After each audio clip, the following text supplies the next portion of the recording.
नमस्कार सांग माने आज आम जहाँ आधुनिक भारतर बैकबोन बोली कहूचे माने ट्रेन आपण मैंने जानते 170 वर्ष पूर्वर माने 1853 मसीह भारत में सर्वप्रथम ट्रेन चली आसतु आज वीडियो रे आमे से ऐतिहासिक कहानी को जानिबा। 1850 पूर्वर भारत में प्रधान यातायात व्यवस्था थिला मुख्यतः बलद गाड़ी घोड़ा गाड़ी पालिकी एवं नदीपथर नौका माध्यम किंतु ब्रिटिश ईस्ट इंडिया कंपनी दुईटी प्रधान कारण थिला। एक सेना को शीघ्र स्थानांतरित करिबा, दुई व्यवसाय विशेषकर कपास कोईला और यम पटियाला झोटा आदि को बंदर को ले एक्सपोर्ट करिबा पई असुविधा हेउथिबारु सेथिपई ब्रिटिश माने रेलवे लाइन प्रस्ताव किया जाइथिला। 1849 मसीह रे GIPR माने great India peninsular railway formed हैला। British engineers Manchester क्वासिज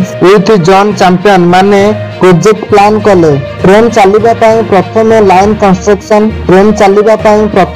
construction Bombay ठारे आरंभ होइतिला, जहाकू आजिका समय रे मुंबई कहा जाउची। एही ठारे प्रथम रेलवे ट्रैक आरंभ होइतिला। एही रेलवे कंस्ट्रक्शन काम चलिथिबा समय रे लोकल लोक माने बहुत उत्साहित थिले एवं प्रत्येक दिन आसी हजार हजार लोक रेलवे काम देखुथिले। एही ट्रेन टीर इंजिन स्टीम इंजिन एवं अग्नि गाड़ी बोली मध्य एहाकू कहा जाउतिला। एही ट्रेन रो इंजिन पानी को गरम करी सेथिरु बाहरुथिबा बाष्प द्वारा चलुथिला। 16 अप्रैल 1853 सकाळ 3:35 रे बॉम्बे बोरीबंदर स्टेशन रे ट्रेन स्टार्ट हैला।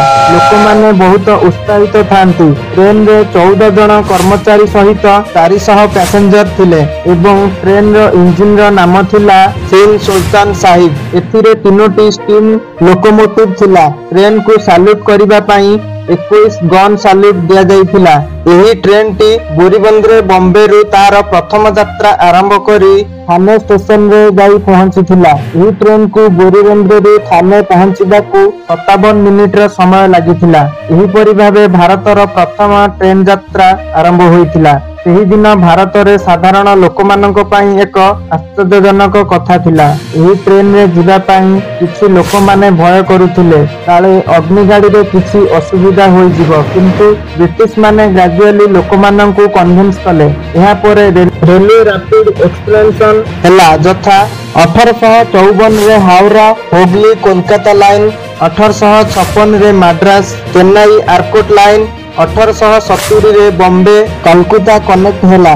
1880 रे भारत रे 9000 किलोमीटर रेलवे ट्रैक थिला।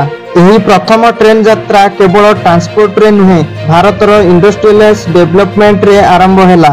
रेलवे द्वारा देशर कम्युनिकेशन रे स्पीड बढ़िला, व्यापार वाणिज्य बढ़िबारे लागिला। लोक माने अलगा अलगा राज्य को कनेक्ट करि पारिले, किंतु एही ट्रेन मेनली ब्रिटिश माननकू भलो फायदा कराउथिला।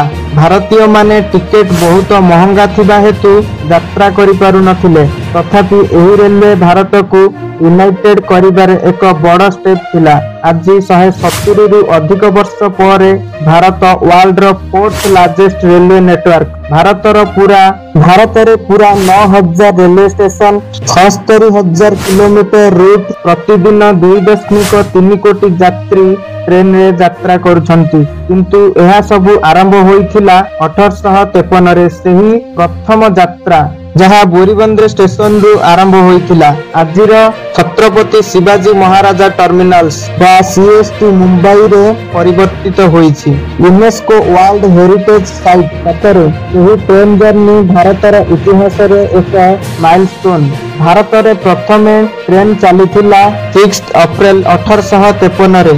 बॉम्बे रु एहा केवल एक रेलवे यात्रा नथिला, एहा भारतर प्रगतिर प्रथम पीढ़ी थिला। धन्यवाद। आपण माने कमेंट सेक्शन रे कहंतु आपणक सबुठु मेमोरेबल ट्रेन जर्नी कोठु होइतिला। वीडियोटी प्रथमरु शेष पर्यंत देखिथिबारु आपण माननकु अशेष अशेष धन्यवाद। वीडियोटी इन्फॉर्मेटिव लागिथिले चैनल को एक सब्सक्राइब करी वीडियो को लाइक करंतु। जय जगन्नाथ।